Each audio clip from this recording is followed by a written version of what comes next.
Mga kapatid, mabagyong gabi po sa inyong lahat. Dito po sa Antipolo, hinahampas po kami ng malalakas na hangin at malakas na ulan. Mag-ingat po kayo diyan sa lugar nyo, lalong-lalo na po yung nandiyan sa norte, sa Isabela, sa Cagayan. Napakalakas po nung bagyo na humampas po sa inyo diyan at sana po ay hindi po kayo mapahamak sa gabing ito.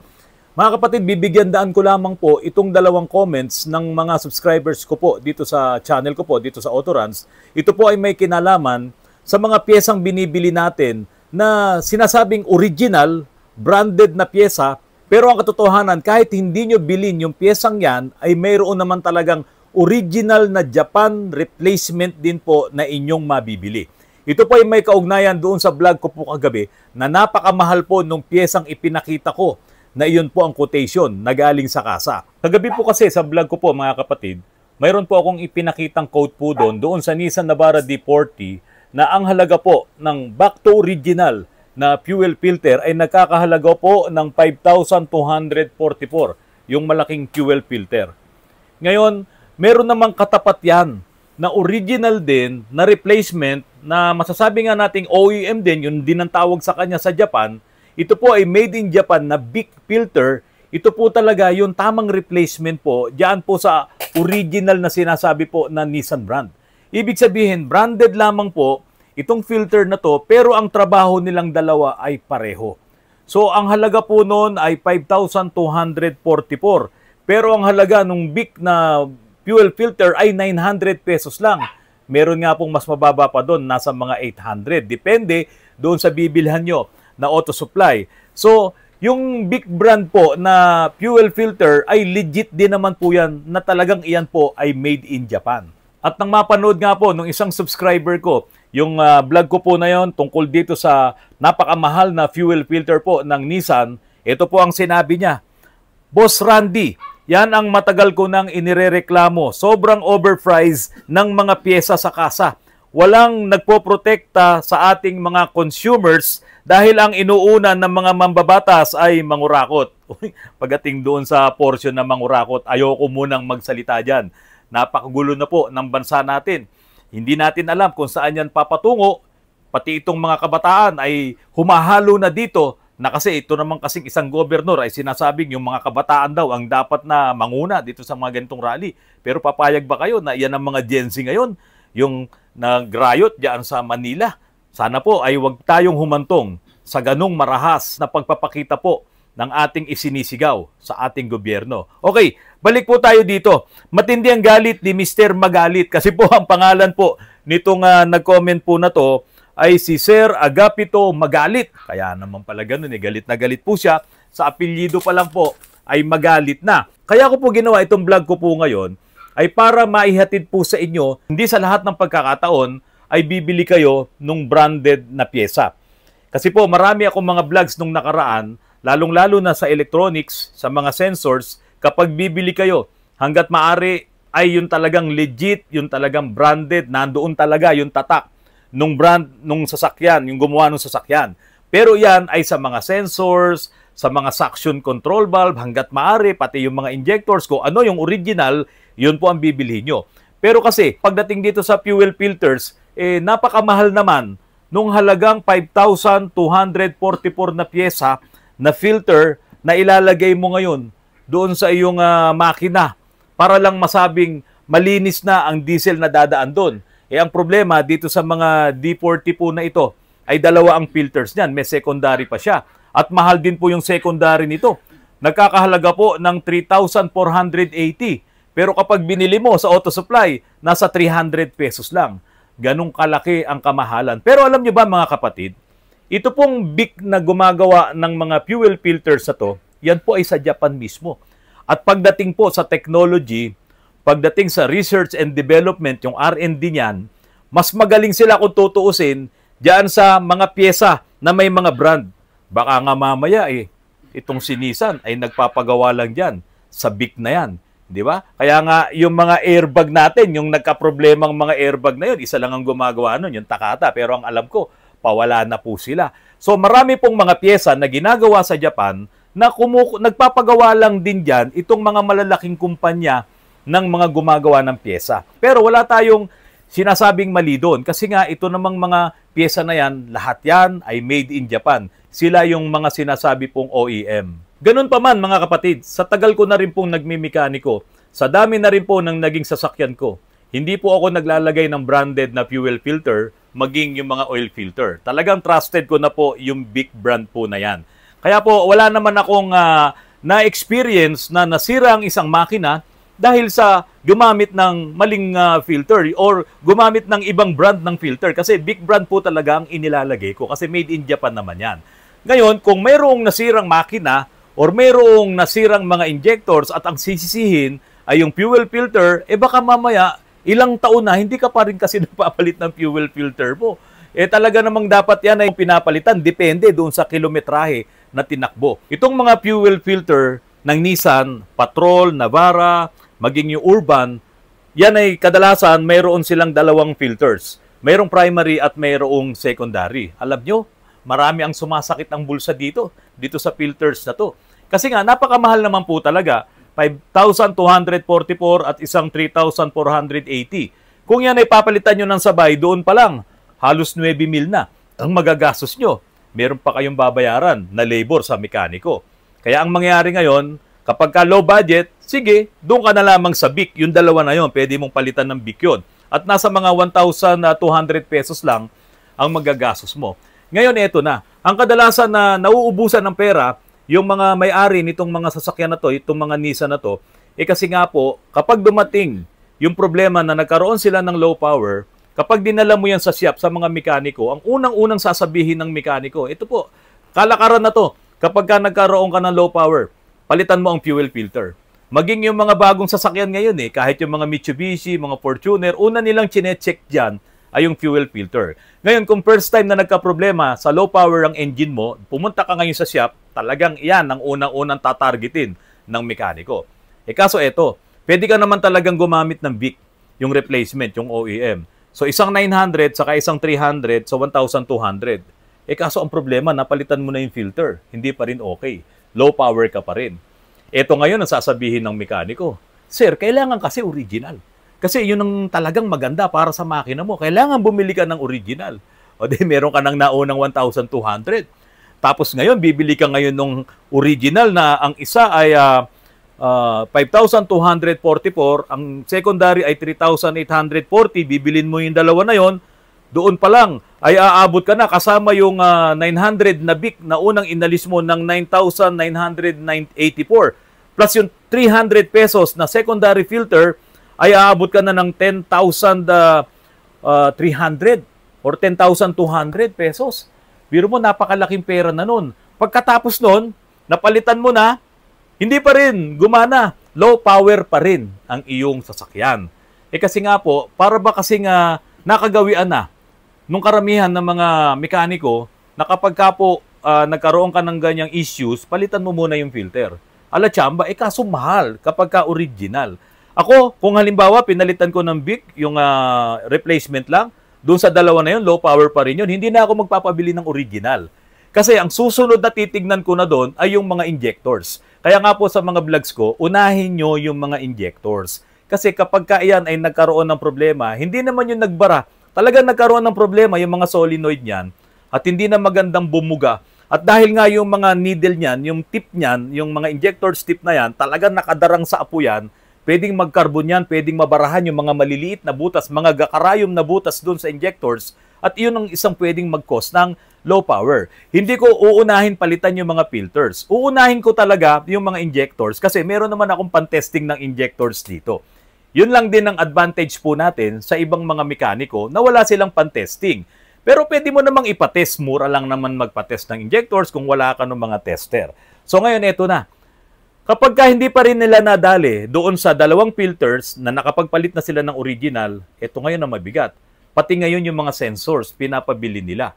Pati itong SCB, Suction Control Valve, pinapabili nila. Ang dami na po ng mga ganyang kaso na ginawa po namin dito po sa Autoruns. Napalitan at lahat, wala pa rin pong naging resulta na maayos. Kasi nga po, dapat talaga unahin nyo yung injectors. Halos lahat po ng problema ay nandiyan po kapag ka ikaw ay nag-low power. Yun nga lang, itong mga Nissan po na to na binabanggit ko, Nissan Patrol, Nissan Navara, pati yung mga urban na yan, yung turbo po kasi niyan, meron siyang actuator, yung sa wastegate actuator po niya, na kapag ka po nasira po yung turbo boost actuator, low power ka pa rin.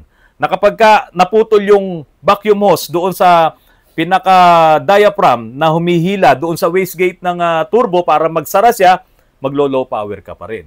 Ibig kong sabihin, bago kayo ngayon bumili ng mamahaling filters na yan, kung talagang kayo naman ay liquid, di ba? Pag sinabing liquid, mapera. O kung liquid kayo, sige, bilhin nyo yung halagang 9,984 na filter na yan. Pero siguraduhin nyo na kapag kaya na inilagay, magiging maayos na ang takbo ng inyong sasakyan. Kaya nga po, kadalasan, yung mga ginagawa namin ganitong issues, minsan pagdating po dito sa amin, halos 25,000, 30,000 na yung nagastos nila kasi magle-labor pa. Tapos bibili pa ng mga sensors po na yan na hindi naman sira. Kasi hindi mo naman basta-basta matetest ang sensor kung halimbawa wala kang magandang scanner at hindi ka marunong din gumamit ng scanner mo. Kasi kailangan makita mo yung, kumbaga sa halimbawa may sakit ang isang tao, kailangan makita mo sa diagnosis mo na yung bang nakikita mo na yon ay connected doon sa sakit niya, doon sa sumasakit sa kanya. Ganyan din po kasi sa paggamit ng scanner. Ngayon mga kapatid, maging sa oil filter, hindi ako gumagamit ng mga branded na oil filter. Kasi tiwala na talaga ako sa Bic filter. Kasi talagang inaral po nila yan. Kaya nga pagka meron kayong Bic na oil filter, abot mo nga ako, Glenn, sandali, ng oil filter dyan. Meron ba tayong Bic? Nasaan ba yung mga oil filter? Tingnan mo. Ayan, nandiyan pala. Bigyan mo ako ng isang oil filter. Ayan, saka fuel filter. Tignan nyo po ang Bic. Hindi ko po ina-advertise ang Bic, ha. Hindi ko sila kilala kung sino man ang may-ari nito. Pero syempre, marami tayong matutulungan ng mga automotive shop na kapag kasi Bic filter ang ginamit mo, makikita mo talaga dyan OEM number for Toyota. Ito na yung part number niya, for Daihatsu, yun din ang part number niya. At talagang makikita mo na talaga siya ay Japan made, itong mga filters po na to. Halimbawa, tulad nitong isa, for Nissan, ayan po, ayan yung mga part number niya for Mazda, for Isuzu. Kaya itong mga filters po ng Bic ay talagang universal. Bakit ka pa bibili nung napakamamahal na ang binayaran mo lang ay yung tatak, yung pangalan. Pero sa totoo lang, parehas lang po sila ng trabaho. Kung halimbawa naman, meron kaming magiging customer na magpapa-change oil lang siya, magpapa-maintenance lang siya, tapos ay gusto na rin niyang papalitan yung kanyang mga fuel filters, pwede siyang mag-choice niya yun kung bibili siya ng mamahaling filter. Pero kung halimbawa, gusto lang niya yung mga big filters, okay lang din naman po yun. Pero kung halimbawa po, mayroong issue at gagawin kong ito, troubleshoot ko yung low power na yon, ay hindi ko muna papalitan yung mga filters na yan. Huwag muna, unless may singaw. Kung may singaw, higpitan mo lang yon. Kung may leaks, di ba? Babalik na yung tamang trabaho ng iyong makina. Glenn, bigyan mo nga muna ako ng tubig. Ayan, thank you Glenn. Alam niyo mga kapatid, ito pa. Mayroon ding mga parts na kailangan talaga original ang bibilin mo. Parang nung ako ay bumili ng engine support nung aking BMW na luma, 2004. Ang binili kong engine support ay diyan lang sa online. Ikinabit ko yun, naku po, nanginig, nag-vibrate po yung aking sasakyan, yung BMW. Ano ba naman to? Gumagamit ka ng BMW, nagba-vibrate talaga. Kasi matigas yung goma nung nabili ko. Tapos bumili rin ako ng pamalit doon, pinalitan ko kagad yun. Bumili ako nung length order, hindi pa to original na BMW length order yung tatak. Lumambot na siya. Kasi po, malambot yung goma. Nawala na yung vibration. Ganyan din po sa mga sasakyan natin, sa sasakyan nyo na hindi BMW, itong mga Japanese brand ng mga kotse. Kapag bumili ka ngayon ng replacement na engine support, transmission support, na hindi siya original, kadalasan matitigas yung rubber niya. At kapag ka matigas yung rubber, mararamdaman mo ngayon yung minor vibration. Bago na, nagpalit ka na. Yung minor vibration, minsan nga, hindi nga minor Parang doon sa minor at doon sa major, nandito siya sa gitna, yung vibration na mararamdaman mo. Maiinis ka. Di ba? Baka ang akalain mo ngayon, may problema na yung makina mo. Hindi po. Dahil sa matigas yung goma doon sa engine support, na dadala siya ng vibration. Dapat kasi malambot yun. Di ba? Kung maghahanap kayo ng tsinelas na masarap ilakad, gusto nyo. Nung kabataan ko kasi, kapag ako'y nakabili na ng beach walk, sino po naka-experience sa inyo? Nung mga 1980s na yan, talaga namang sikat na sikat yung beach walk kasi pag inapakan mo malambot. Pero pag bumili ka naman ng mga ordinaryong mga tsinelas, yung mga Sparta na yan, matigas at saka andaling mapudpud. Samantalang yung Beachwalk, matibay. Ganon din naman po dito sa ating mga engine support. Kapag ka original, ang materials na ginamit doon sa goma nun, sa rubber nun, maganda. Pero kapag ka hindi na nga local o baka mamaya China pa yung mabili nyo, naku, napakadaling masira, nawawakwak agad. Kaya pagdating doon, ang bibili nyo naman talaga ay original. Bakit po? Napakatagal din naman ng serbisyo niyan. Minsan, umaabot ng 10 taon, maayos pa yung mga engine support na yan. Kaya okay lang kahit medyo mahal yan. Mga kapatid, ito po yung last na katanungan. Ito po ay mula kay Reynaldo S. 5K. Ito po, pakinggan nyo po yung kanyang tanong. Boss Randy, subscriber ako ng Autoruns. Meron akong Montero 2012 model. Tanong ko po, marirepair pa po ba ang aking Matic na transmission kung magkaroon ng sira? Sabi ng maraming tao ay disposable daw ang transmission ng Montero 2012. Ako, mga kapatid, yan ang huwag kayong maniniwala na disposable yan. Marami na po tayong ginawa ng mga transmission ng Montero at para sa akin, ang disposable lang na transmission yung mga China kasi talagang mahirap ang pyesa. Or, halimbawa, yung talagang never heard itong sasakyan na Japanese car na yan, na halos wala na talagang mabiling pyesa, pati yung mga solenoid, yan po yung masasabi nating disposable. Maraming mga mekaniko ang makakausap mo na ganyan talaga ang sasabihin sa'yo. Lalong-lalo na yung mga mekaniko na hindi naman talaga marunong gumawa ng automatic transmission. Hindi po lahat ng mekaniko ay marunong gumawa ng automatic transmission. Inaaral po yan, magsusunog ka ng kilay. Sa pag-aaral mo, malaman mong lahat ang pyesa sa loob ng transmission kung ano-ano yung mga trabaho nila. At kapag ikaw ay mag-a-attempt na magbuo ng isang automatic transmission at gusto mo talagang mag-practice, kailangan mong sumabay doon sa mga marunong gumawa. Dahil unang-una, kailangan mong meron kang mga special tools sa pagbubukas po ng mga transmission na yan. Hindi dyan pwede yung sinisikwat mo, lalo kang makakasira. Alam nyo, sa automatic transmission sa loob, pagka may mga gas-gas lang yan, magbibigay na yan ng malaking problema. So, kailangan mo yung mga special tools na yon para mabuksan mo yung mga clutch packs na yan. Hindi yan pwedeng basta susungkitin mo lang, masisira yan, at lalo ka pa ngayon nakapagdagdag ng problema. Kailangan din para matawag kang expert sa transmission, ay yung talagang marami ka nang nabuksang transmission. Marami ka na ring naging problema. Marami ka na ring naging errors kasi iyon ang magko-correct sa'yo. Diba? Sabi nga, repetition is the mastery of skills. Eh kung ngayon ka palang magbubuo niyan, hindi mo talaga kakayanin. Ako na po ang magsasabi sa inyo.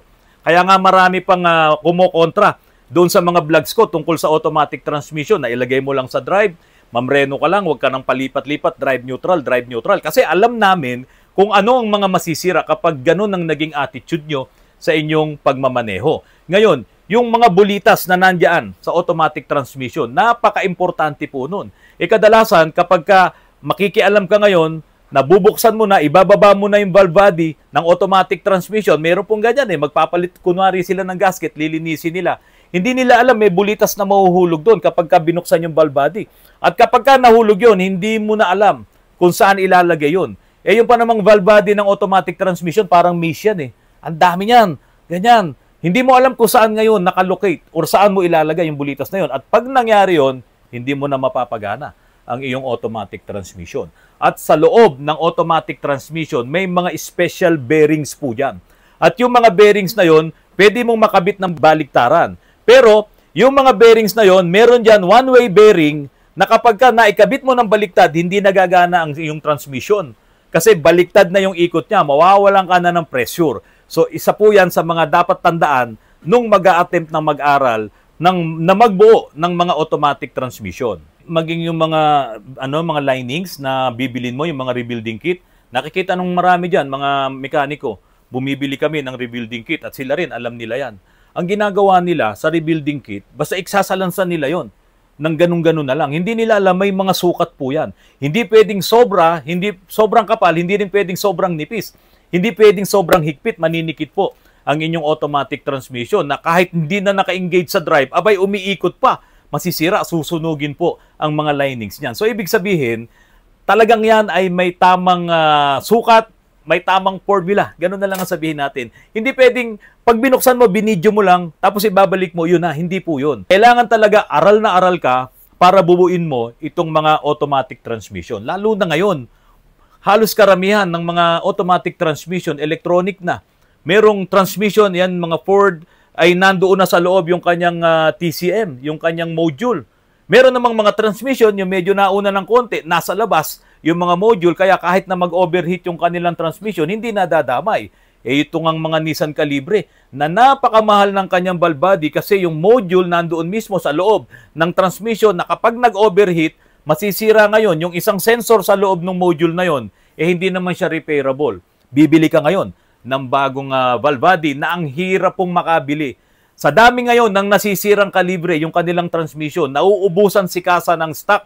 Ang presyo po nito, 130,000. Kadalasan yan na makukuha mo sa kasa. Ang problema, wala kang mabili. So, ibig sabihin, yung mga transmission po, tulad nung tanong po ni Sir Reynaldo S5K, kung ang kanya daw po bang Montero, yung kanyang automatic transmission ay magagawa pa kung sakali magka-problema. Opo, magagawa pa po yan. Dinidiscourage lamang po kayo ng ibang mga mekaniko kasi hindi nila talaga kayang gawin. Hindi ko naman sila minamaliit, kaya lang po, hindi po kasi ordinaryo na trabaho ang pagbuo ng automatic transmission. Sabi ko nga sa inyo may formula. O, di ba? Pag may formula, pwedeng scientist, pwedeng science, pwedeng algebra, natadtad ng formula. Ang hihirap nga yan Ibinagsak ko nga po yan sa Math 111 ko Tinake to ko po yung math na yan. So, ganun po katindi ang pagkukumpuni ng automatic transmission. Mr. Reynaldo, magiging disposable lang ang inyong transmission. Kung halimbawa may naramdaman na kayong problema, nag-jerk na, nag-slide na, pinilit nyo pang gamitin, hintayin nyo talagang bumagsak na lang siya, ma-knockdown siya, ayun, talagang pwedeng maging disposable yan kung talagang masisira yung internals. At kailangan mo nang bumili ngayon ng surplus. Hindi para ibalik, hindi para iyon na ikabit. Ito po. Kami po, bumibili din kami ng surplus tulad ng isang Ford na ginawa namin dahil talagang nawasak yung mechanicals, yung mga bearings doon sa loob ng kanyang Ford transmission. Bumili kami ng surplus na Ford para lang kahuyan yun at buuin pa rin namin yung original niya. Yun, wala tayong magiging problema doon kasi ni-rebuild pa rin namin yun. Bumili lang kami ng makakahuyan dahil napakamahal, lalong-lalo na sa Ford.